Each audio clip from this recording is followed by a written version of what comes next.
Associate Dean of the Graduate School of Business at Nichols College. 10 years ago, she quit her corporate leadership position to fulfill her passion to help professionals advance in their careers. She currently teaches strategic leadership, business communication, and change management courses to graduate and undergraduate levels. She leverages her degree in professional communication in human and organizational systems and decades of leadership experience to empower students to achieve their academic and career goals. Robin's research focuses on leadership development with particular emphasis on issues facing women leaders. BFFs, please join me in welcoming to the podium our fabulous guest speaker today, Robin Frkal.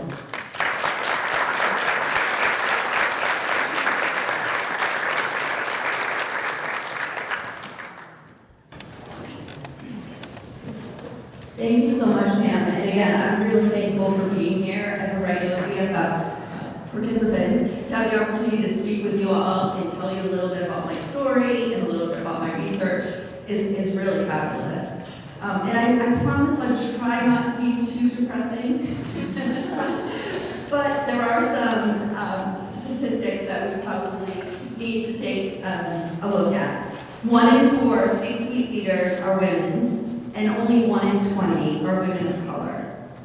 For every 100 men promoted from an entry-level manager to manager, only 87 women and 82 women of color are promoted. These are stats that I'm sure you are all really aware of, but the leadership gap at the top of organizations persists, and it's going to grow in the coming years. Women leaders are leaving the organizations at alarming rates. Women led the way in the Great Resignation following the pandemic. We've all heard about it, right? People are leaving. So one of the stats I found when I was preparing is in 2021, August, the U.S. Labor Department reported that 4.4 million men 4.4 million people quit their jobs. And the quit rate for women was higher than men by 40%. So more women are leaving than men. According to a joint study by McKinsey and Leanin.org, many women are switching jobs for better opportunities, right? We're finding things that we want to do, but a lot of people are considering downshifting or leaving their careers entirely.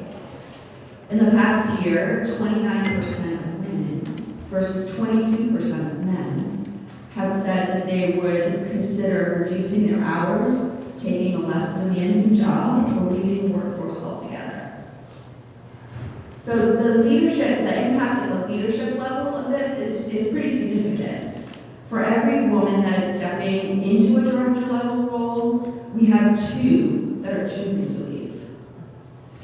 So we probably all know at least one woman in our lives who has decided to leave or downshift in their careers. And the reasons behind this are really personal and pretty complex. But a lot of times when we talk to women, they'll say it's because they need a better work-life balance. Or maybe it's burnout. And I actually was one of them. Right? So in my bio, I kind of hint at the fact that about 10 years ago, I voluntarily left my position as an assistant vice president at an insurance company. And the company was getting leaner, right? It was right after the 2008 financial crisis. And one of us needed to be eliminated, right? There were like 6 or 7 AVPs, and someone had to go. And so I talked to my family at the time, and I said, you know what, I think I'm going to raise my hand. And I did. And a lot of people looked at me sideways, let me tell you. At the time, I was a rising star, right? I was a really young AVP, and I had, upward potential in the organization. And when people ask me, so this is crazy, like, what are you doing? My family, my coworkers, my colleagues, and why do you want to do this? And I always use that example that I need more work-life balance. The story held up. I had 2 young boys, they were middle school, and active boy stuff, sports. And I also was taking care of my father, who was in late stages of Parkinson's disease. So it made sense. But a year later, maybe 6 months later, I was elbow deep in a PhD program, and I was traveling all over the state, adjunct teaching. I was going from Fitchburg to Boston to Worcester, all of these places to teach. And I started saying, okay, my life is no less complex. I have no, I'm still juggling a lot of things, but I feel fulfilled. I don't feel the same way I felt when I was going to that office every day. And so I started to really get curious about what's that about, right? Why did I say that I need this work-life balance, and I'm still juggling things? And that's where I started to think about doing some research, and I collaborated with a colleague, and we started interviewing women who, like ourselves, she also was a dropout. We did a study, and we interviewed several women who opted out of mid-level corporate leadership positions. And these interviews kind of confirmed our own experiences. And so I thought I would just share with you a couple other women's stories today. So I picked out two of some of the multiple ones, but Katie was one of the women, obviously not her real name. She was one of the women who worked for 2 years as the right-hand person to the president of a large and wealthy company in New York City. And she described the organization's culture as one with very little trust, and her boss to be unresponsive to her input, especially around her recommendations that he should develop relationships with the people in the organization to kind of improve the environment. And so she explained to us that when she would get on the train every morning and take the ride into the city, that she would think something's got to change. And she thought that life was way too short to get a pit in my stomach walking in the door. And she described an element of work-life balance in her decision, but it was really in this context of her leadership identity and her lack of agency at work.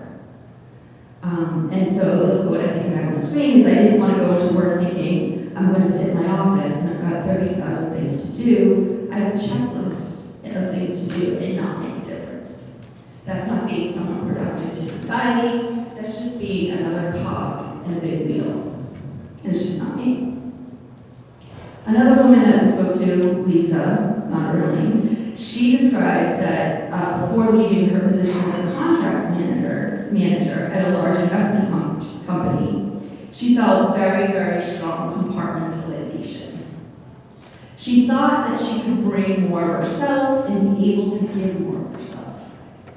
And she expanded on this theme to explain she really just felt like she couldn't be herself, be me.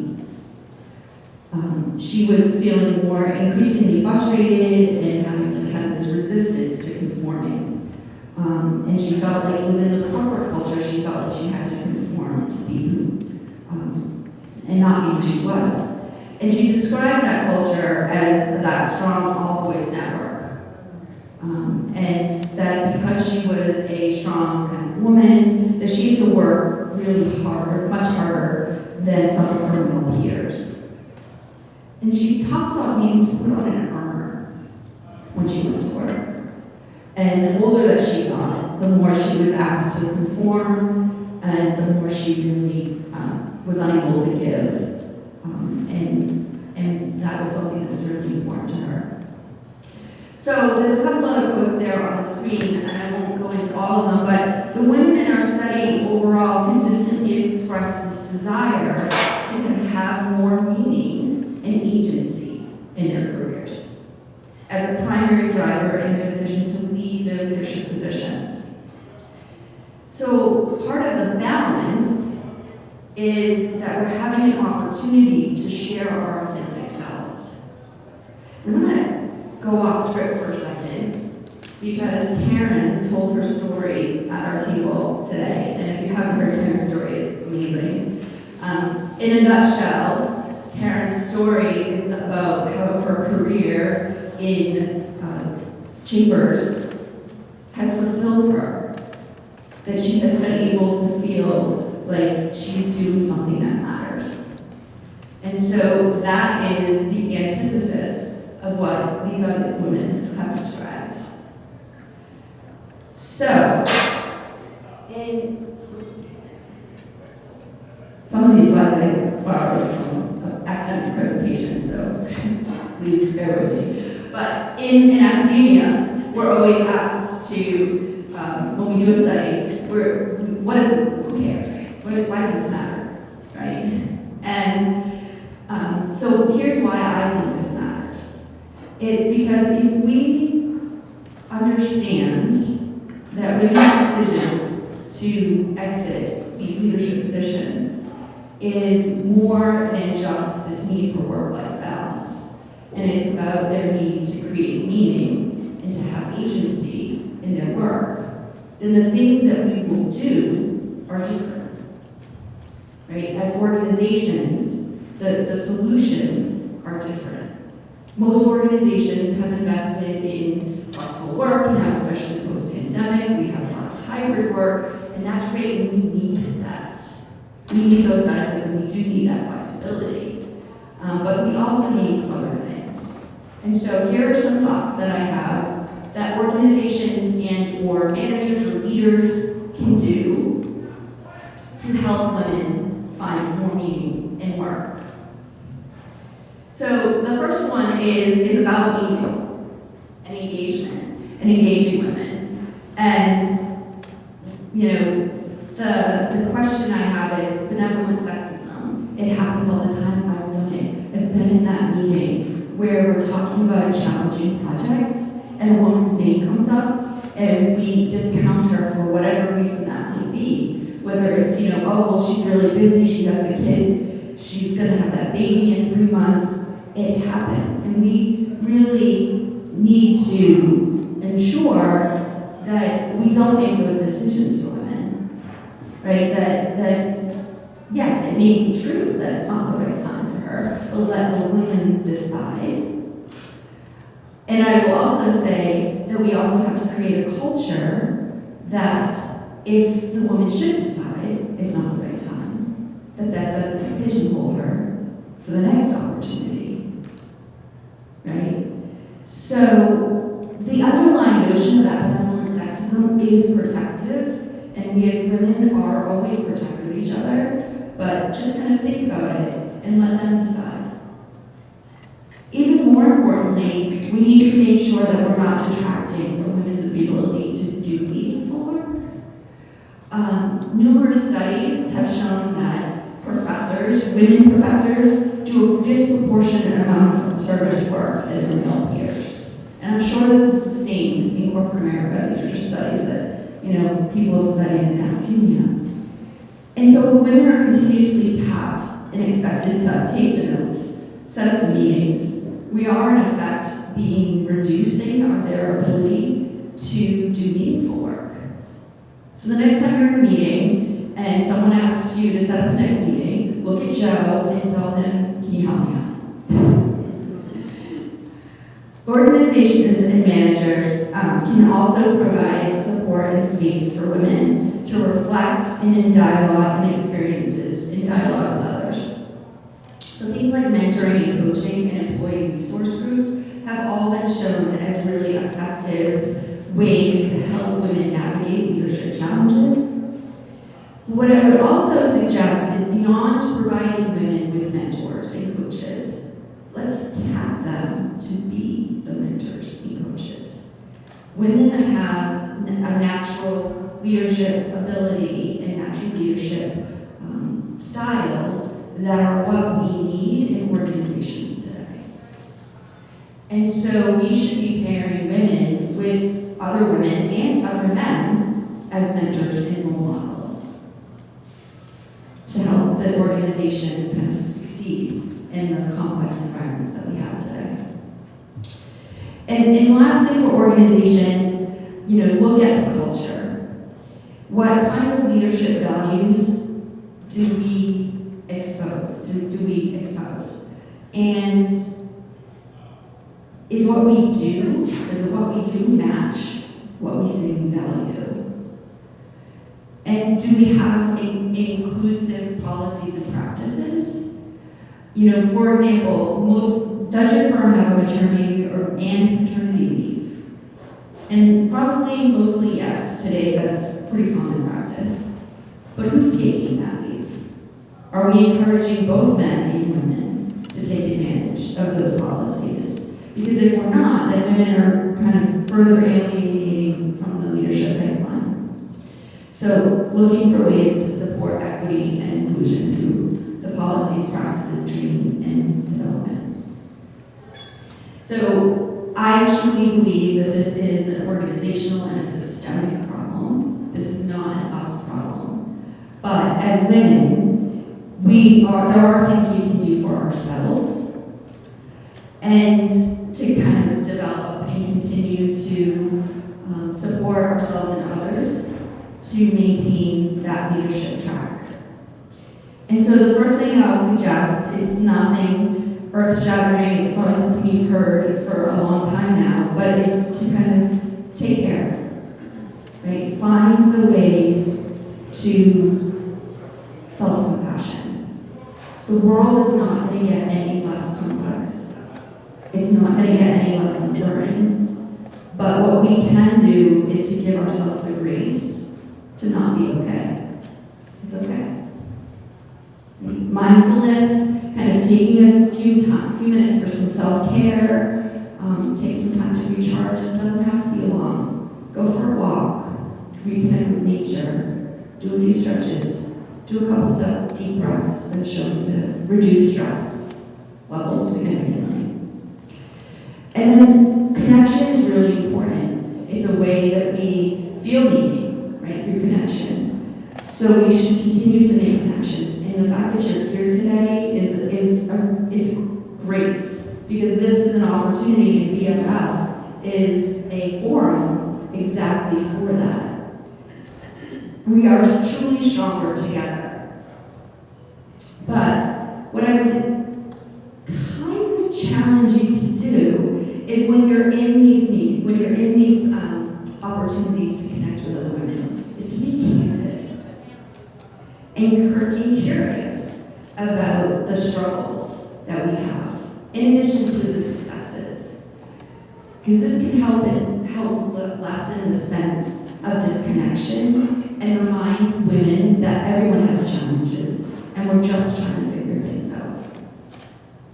So understanding that common humanity is also sort of that part of self-compassion. And finally, and this is something that we worked on a little bit in our icebreaker at our tables this afternoon, is about self-advocacy. Speak up. Tell your story. Tell the things that you're good at. Ask for meaningful work. And give feedback on how the organization can better support you and others to do your best work and maintain well-being. So you may have noticed I'm back at it 10 years after leaving a leadership position, leading the graduate school at Nichols College. And again, as I reflected on my position now and where I was 10 years ago, I can honestly say that my position, really, in my own life are no less stressful or demanding. And sometimes it's really easy to lose connection to my why, which is developing the next generation of business professionals. When I feel disconnected and frustrated, I look for ways to continue to engage more with the students. As an administrator, I continue to teach, and that's because that's my why. And I encourage you to look for your why and find ways to reconnect to that purpose. I'm really honored and humbled that Karen and her staff invited me to share some of my insights on a topic that's truly very close to my heart.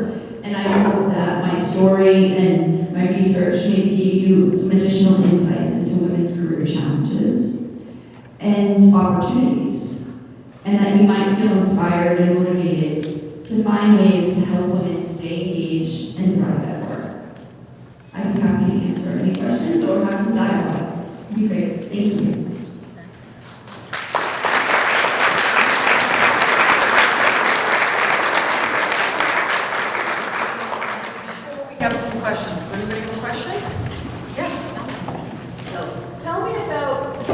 where an organization isn't really ready for feedback.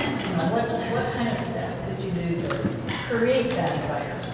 So I would look for allies, and I would start it from, more from a ground level, right? And talk amongst, and you don't have to go up the hierarchy. Start small. Start making the small groups and teams. Yeah.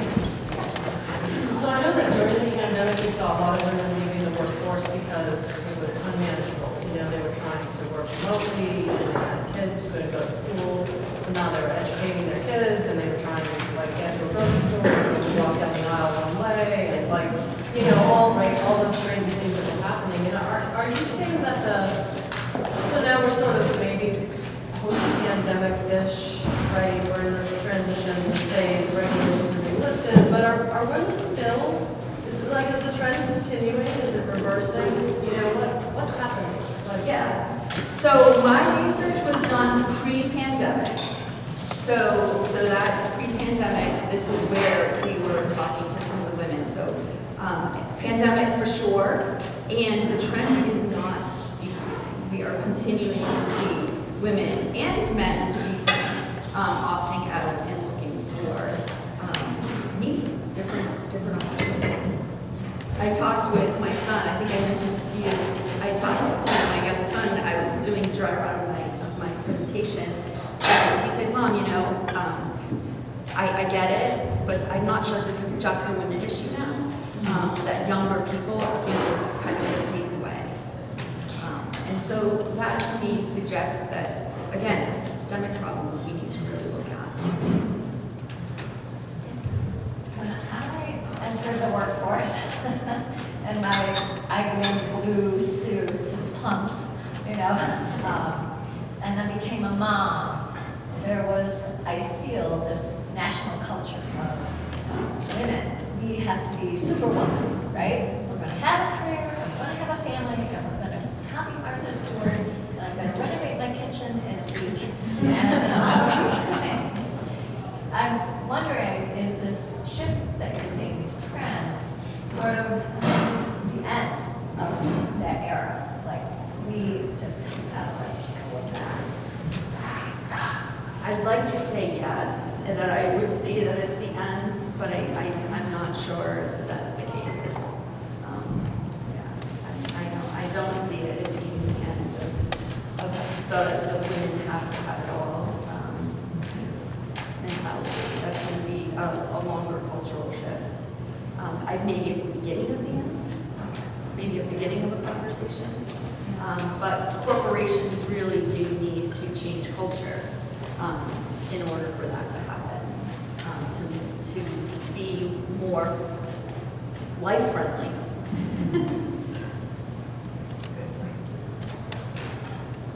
So I can understand where there's so much frustration with corporate America. How many of these women are actually starting their own businesses? So that's something that I go and help women all the time, where I've seen where they left corporate America. They had amazing position, but it was not enough.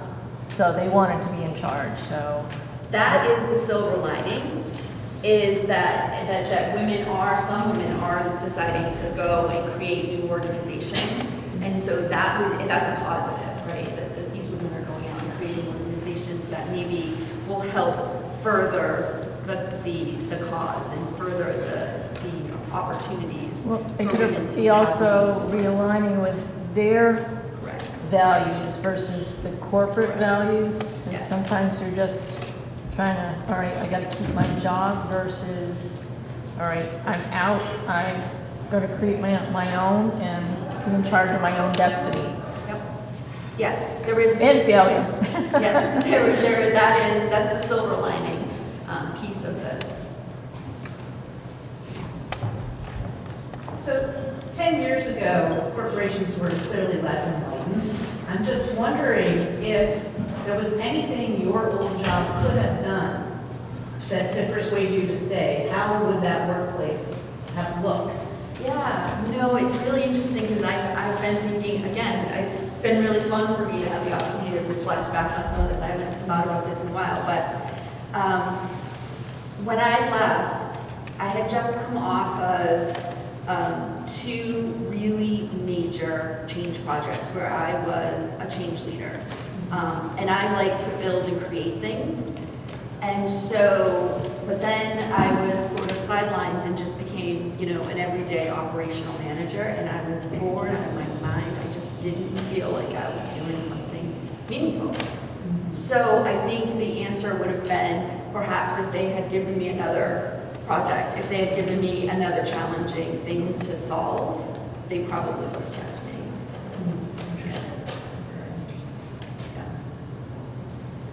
How many of you that come from good-sized companies see that your company practices have made some changes over the last couple of years for you, that benefits you? Yes? Oh, good. Good. That's great. You There's know, not enough hands that went up. No. But the focus on diversity, equity, and inclusion, I think, is starting to permeate the organizations. And so we are starting to listen. Do any of you feel like you fit any of these columns? Yeah? Yeah? You don't have to tell me which one, but do any of you feel? Yeah. Would it cause you to leave any of the things that she talked about? Yep. And it has, right? Yep. I thought perhaps, and I'm sorry, I forgot her name.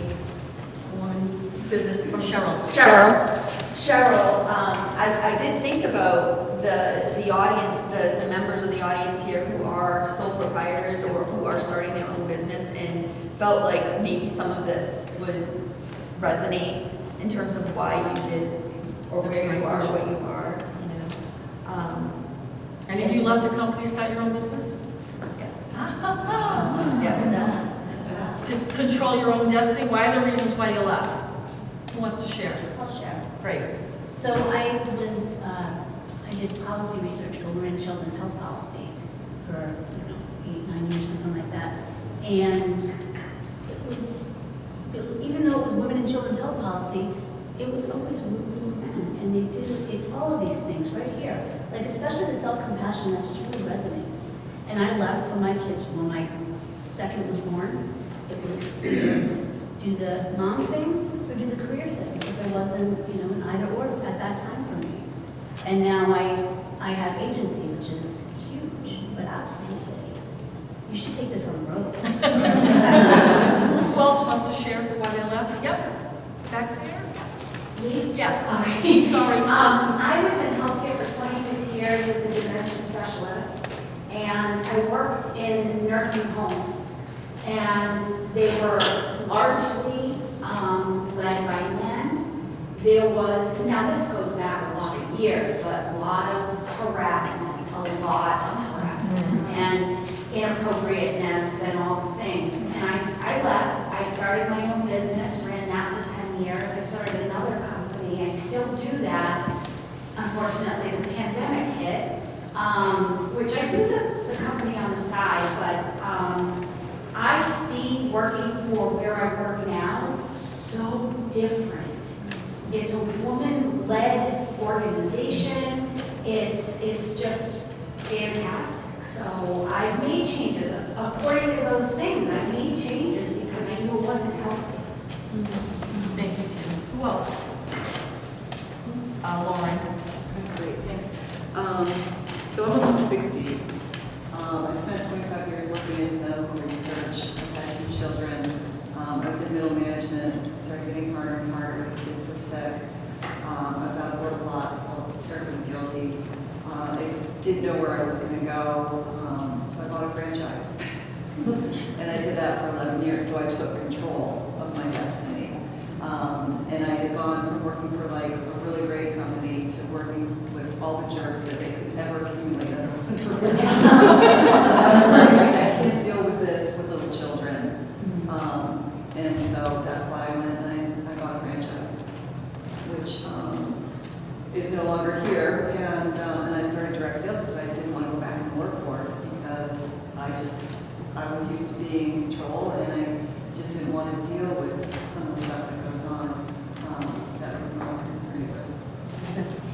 those stories. Both Allison and Megan. Allison? So I was looking for flexibility, and at the time I was working for the state, which is not a place to find flexibility. I had a woman boss, that wasn't the problem, it's just that I had kids, they got sick, and there was no coverage, you know, I just had to miss work. And that was just increasingly frustrating, and the real stick that broke the camel's back was I wanted to volunteer in my kids' school. Worcester Public Schools, I just wanted to be present and be that parent and keep track of things. And the volunteer opportunity was at 11 on a Friday. And I just thought, I don't think I'm going to be able to make the case to my boss that, you know, I could take lunch at like 10:30 on a Friday. And so ultimately it came down to flexibility and being in control. And I haven't looked back. Megan? I needed the flexibility because I had 40 people in my life that were very ill. I work in a field that is not necessarily known for compassion or care, and I thought that I could bring a difference to how I do things within the world of accounting. And they gave me reason to. And I had worked for, at that point, 25 years. I'd been working since I was 14 and multiple full-time jobs in school, and it was time for agency. Anybody else has a great stories? And, you know, but the other thing that I would say is that the fact that we're losing the talent from a corporation perspective is really, it's alarming, right? Because if we don't have women leaders at the higher levels of these organizations, we're not going to be able to make the change, right? I can also comment because I'm dealing with it right now, but even working with other professionals to build out my own business, and as I'm taking on employees and figuring out what culture I want to build for them, every time, if I mention paternity coverage, or if I mention something not necessarily from the women's perspective, but that I want available for equity within the company, I'm still getting pushback, even from the younger professionals that I work with. It's very ingrained in our system.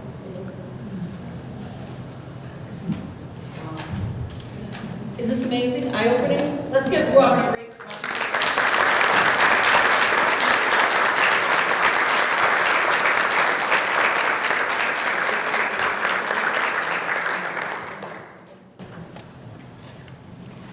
Just proves a point, we have a long ways to go. Thank you everybody for sharing, because that's really important, and that's why we started this program, to openly, candidly, and talk in a safe place. I will share with you, when I started my industry 43 years ago, it was male dominated. And the women that were in that field were secretaries, assistants, and my boss that hired me went into a leadership position. She was one of my best mentors, and still one of my best friends today. But I also see my own industry change to more women leadership than men. It's not surprising to me for only one reason. It's about the organizational skills. It's about we're natural relationship builders. And there's plenty of men still in our field, and I have great respect for them too. But it's been amazing to see how fields continue to change. And I'd also say, and I share this because at the time, I never really thought about it until we kind of talked about it today. When I started my job in the chamber world, we had a male leader who I have deep, deep respect for, taught me everything I knew about chamber, great values. But on the outside, and we were being paid substantially low compared to the men at the organization, we were referred to as his girls. And at the time, we never really realized that really was not a compliment, because we adored him. He truly was a wonderful people, although we were underpaid. Make no mistake about it. But we never really realized it. But we were passionate about the work, passionate about what we did, and we enjoyed working with each other. But nobody today would ever say, well, I hope we'll never say that again. So I've learned some great lessons on the way. Still learning. as we keep evolving and continuing and hoping to see great strides in my own industry as we talk about these topics all the time. So thank you for being here, being very open and candid. I always learn so much from all of you, and it's because of the sharing. And also, Robin, what you shared today was such a relevant topic for us to talk about. And obviously, thank you for bringing that to us and sharing all that information. It's very important. So once again, thank you for all of this.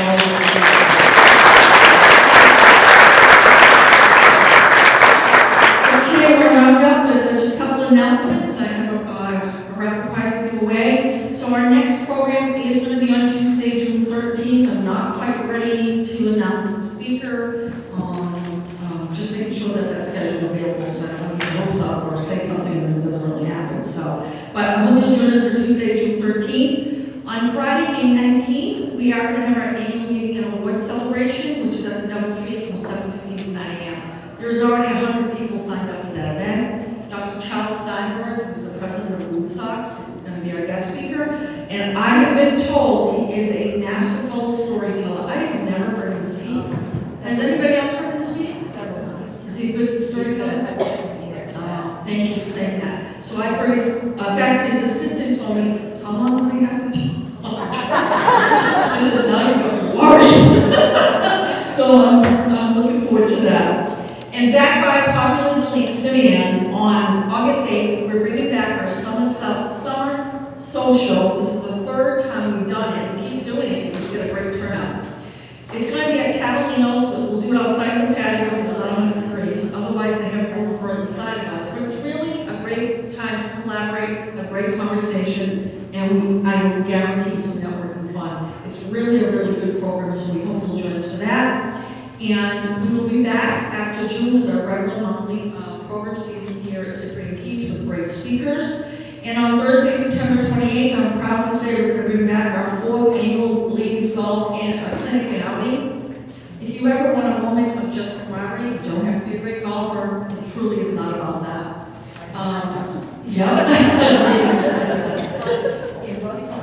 It's a fun day just to learn a little bit more about golf, spend some time out golfing, and guarantee that most people, I think there was only, where are you, Martha? I think you still wanted to enjoy it. Where are you, Martha? Now, this golfing for me, that's what she said. But we still had a good time, didn't we?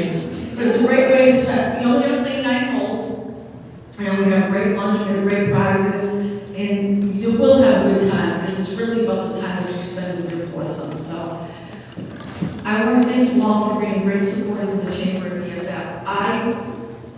If I'm going to be truly honest, this is my favorite program. Maybe it's because I'm a female, but I think most importantly it's because we do so much sharing openly, and that's what I really love about this program. Also, we get to have a chance to meet most of you, especially when you're first-time guests. We hope you'll come back. So thank you